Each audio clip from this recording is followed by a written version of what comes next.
Diálogos con el ELN. Ahora estamos ya en este momento con Marta Lucía Zamora. Quiero presentárselas. Ella fue fiscal general de la Nación en el 2012. Ha estado a cargo también de entes judiciales del Estado muy importantes. Es una persona que conoce muy bien lo que hoy pasa en el país. Marta Lucía Zamora, es un gusto tenerte con nosotros aquí en las pantallas y micrófonos de DNews. Bienvenida. Muchísimas gracias. Buenos días para todos y es un gusto estar con ustedes. Empecemos analizando, es la cuarta vez que se está votando esta terna de la Fiscalía. ¿Cómo son los tiempos? Y comparémoslo un poco con la historia de Colombia. ¿Qué ha pasado en la historia reciente con las elecciones? ¿Se han demorado? ¿No se han demorado? ¿Cómo suele suceder este proceso?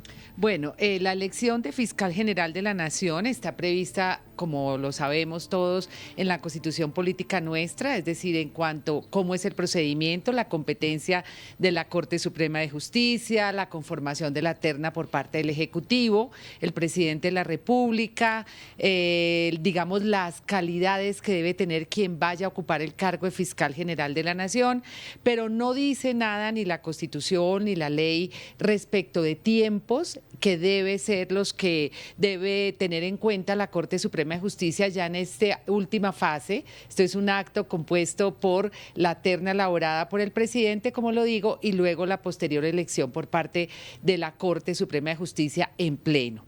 Esto significa que los términos, un poco eso ha sido muy controversial.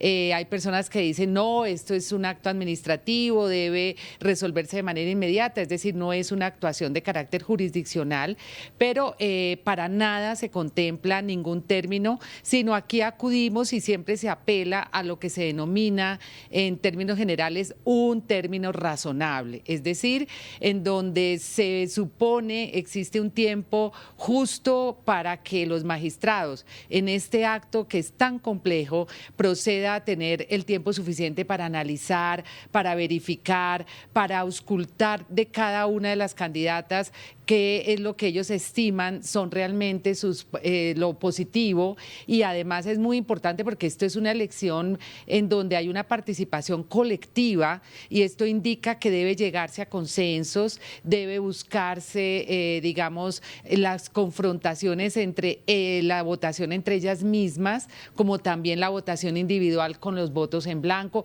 Es decir, es una dinámica compleja que de pronto la gente cree que esto es una elección pura y simple, y por esa razón ha generado en esta oportunidad, como les digo, pues posiciones enfrentadas, incluso muy, yo diría pues muy graves, en donde se ha puesto en manifiesto que la Corte debió haberlo hecho de manera muy rápida, ¿sí? No lo hay, no existe la norma. Yo creo que se apela, como lo digo, a lo razonable, a lo que estime la Corte dentro de su leal saber y entender, y esperamos a que hoy sea un día definitivo para proceder a esa elección. Marta Lucía, siempre me ha causado curiosidad cómo es el proceso para la elección de una candidata o candidato a fiscal. Tienen una serie de pruebas, de exámenes, obviamente tienen que estar muy capacitados para el cargo porque es uno de los cargos más complejos que tiene el país, pero ¿qué otro tipo de cosas y por cuáles procesos pasa una persona para llegar a ser un ternado? Bueno, no existe tampoco un procedimiento. Incluso ahora viene a mi memoria la única oportunidad en que, digamos, se reglamentó un poco a través de un decreto de la Presidencia de la República en época del presidente Santos, cuando fue la elección que luego terminó en la elección de Néstor Humberto Martínez. Como el presidente Santos, su interés era que este fuera un proceso incluyente, que tuviera una mayor participación pública. Él lo hizo de esa manera e incluso yo me inscribí también en esa oportunidad y, digamos, tenía unas bases que permitían dentro de un tiempo enviar la hoja de vida, ser valorada por la Presidencia de la República, digamos, diferente a lo que hoy en día el presidente Petro hizo, que fue de una vez designar personas que él de manera interna, llamémoslo así, o en su fuero interno, consideró, valoró, y fue, por ejemplo, la decisión de conformar la terna solo con mujeres. Entonces, en eso hay una gran libertad por parte del Ejecutivo para efectos de determinar exactamente cómo debe ser esa convocatoria. La experiencia nos ha indicado que es muy importante la formación académica, la experiencia que se tenga en materia de investigación, de vínculos con la rama judicial, sin que esto esté escrito, ¿sí? Pero a esa, digamos, a esa experiencia tenemos que recordar fiscales generales que no fueron penalistas, que no tenían experiencia en rama judicial, pero sí en otra rama diferente, como por ejemplo el primer fiscal general, el doctor de Grave. Su formación era puramente en materia de derecho administrativo, constitucional, no penal. Y su experiencia en materia de justicia estuvo siempre de la mano del Consejo de Estado. Pero tuvimos, por ejemplo, el doctor Gómez Méndez, toda su formación académica en materia de derecho penal, profesor del externado, muy reconocido como penalista, y además de eso también una experiencia en materia de administración de justicia. Es decir, se ha tenido diferentes ejemplos, tenemos diferentes ejemplos, en unos muy afortunados, en otros no, lo diría con todo el respeto, pero en este caso las tres tienen una gran formación académica, unas más que otras, pero las tres con una gran formación académica y especialmente las tres con gran experiencia en materia judicial. Las tres han sido magistradas auxiliares de la Corte, unas lógicamente, otras no, pero han estado en la Fiscalía General de la Nación, en procesos de investigación muy difíciles y digamos donde ellas se han probado ante la sociedad como mujeres capaces, honestas, emprendedoras, ser muy fuertes en investigaciones que exigen, a tal punto pues que en el caso de la doctora Amelia las investigaciones la llevaron a tener que exiliarse y vivir fuera del país. Entonces aquí tenemos una terna de mujeres con experiencia y además con una gran formación académica. Bueno, aquí te está escuchando ya Darío Mirraji, está en el estudio en Argentina. Darío, ya te escucha Marta Lucía, así que adelante con las preguntas que quieras. Gracias, Estefi. ¿Cómo le va, Marta? Un placer saludarla. Hola, Darío. Bien, me gustaría que nos cuente qué es lo que se espera, según por lo menos lo que establece la Constitución, de un fiscal general, porque lo que hemos visto recientemente es que se ha convertido en un puesto muy discutido, muy politizado, donde unos acusan de ser un agente de un partido, otros que lo acusan de ser lo contrario. Entonces digo, ¿qué es lo que se debería esperar de un fiscal general? Bueno, yo creo que todos los colombianos esperamos de un fiscal general, o aquí en este caso de la que va a ser la fiscal general de la Nación, una mujer que pueda demostrar no solamente su competencia en poder guiar una entidad de tal importancia y además de un número muy alto de funcionarios, y que pueda conjugar no solamente la transparencia y demostrar la transparencia, sino además poder dar resultados de investigaciones, de situaciones tan sensibles que nuestro país hasta este momento no ha tenido. Me pongo solamente en un lugar muy importante y es precisamente los casos de las muertes, de los asesinatos de líderes sociales, de personas que han estado vinculadas a la defensa de los derechos humanos. Eso es una tarea que, si bien la Fiscalía ha avanzado, es importantísimo continuar en esa tarea tan importante. Es decir, la fiscal general tiene que dar resultados en todo aquello que la sociedad exige, en estos delitos que están agobiando de manera permanente a la sociedad, como es precisamente los delitos contra la corrupción, todo lo relacionado con la administración pública, la pérdida de recursos del país alrededor de lo que es la contratación. Son temas que debe abordar, no solamente fortaleciendo los equipos, tratando de lograr que esos resultados se puedan dar y sean visibles en todo momento, y por esa razón yo creo que debe ser una persona conocedora, que muestre resultados, y especialmente yo hago énfasis ya en lo personal en la formación y en la capacitación de los fiscales, que se ha perdido muchísimo, y yo creo que ese es un punto fundamental para el avance. Clarísimo, Marta. Yo le hago una pregunta más y la dejo con Estefanía. En otros países, obviamente, hay distintos modelos para elegir al fiscal general. En Estados Unidos directamente lo elige el presidente y es el ministro de Justicia, es también fiscal general y está a la orden del presidente. En otros países interviene el Parlamento. Bueno, aquí en el caso colombiano, con el papel de la Corte Suprema, ¿qué sistema le parece mejor? ¿Cree que, a la luz de por ahí los problemas que está viendo ahora para elegir a la fiscal, habría que pensar, por ejemplo, en el caso colombiano, en adoptar otro modelo para elegir al fiscal general? ¿O cree que este es el mejor modelo posible? Bueno, yo tuve la fortuna de estar en el nacimiento de la Fiscalía General de la Nación.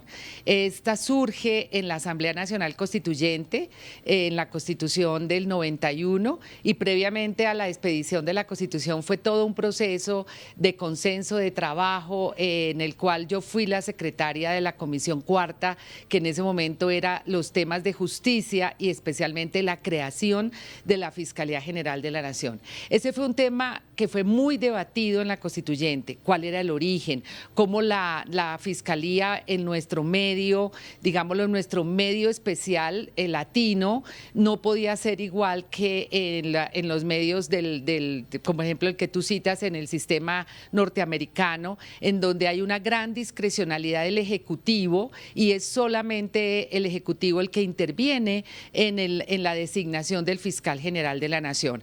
Aquí se quiso que fuera un sistema en el cual participara el Ejecutivo, que es, digamos, lo tradicional, el origen de la Fiscalía General debe estar en el Ejecutivo, pero que tuviera también una participación la rama judicial como un garante de esa parte final para poder elegir al fiscal general. Esa fue finalmente la fórmula que quedó, que pervive actualmente a pesar de los años de la Constitución del 91, y la cual es cuestionada de tiempo en tiempo, pero sinceramente, con todo el respeto, creo yo que esta es una fórmula que recoge no solamente el sentir del Ejecutivo, porque él tiene esa posibilidad, y finalmente la Corte Suprema de esa terna elige. Se han propuesto variación, y eso tendría que ser a través de un cambio constitucional que sea de lo contrario, es decir, que la terna la elabore la Corte Suprema y finalmente decida el Ejecutivo.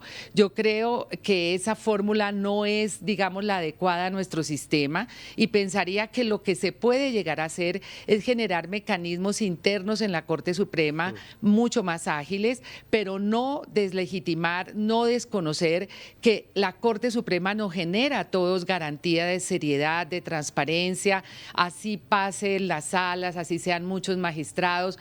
Yo creo que el cargo de fiscal general debe permanecer como está contemplado, o su elección debe permanecer como está contemplado en la Constitución actualmente. Gracias, Marta. Bueno, ahora yo quisiera que analizáramos un poco el perfil de las ternadas, por lo menos contarle a Latinoamérica para que conozca quiénes son las ternadas que presentó el presidente. ¿Qué te parece si arrancamos con Amelia Pérez? Bueno, Amelia Pérez, de las tres, es la única que no conozco personalmente, pero sé de sus ejecutorias. Estuvimos en la Fiscalía durante, digamos, unos tiempos similares. Yo estuve desde el año 94, yo fui nombrada por el primer fiscal general de la Nación, el doctor Gustavo de Greiff, y fui la primera mujer fiscal delegada ante la Corte Suprema de Justicia.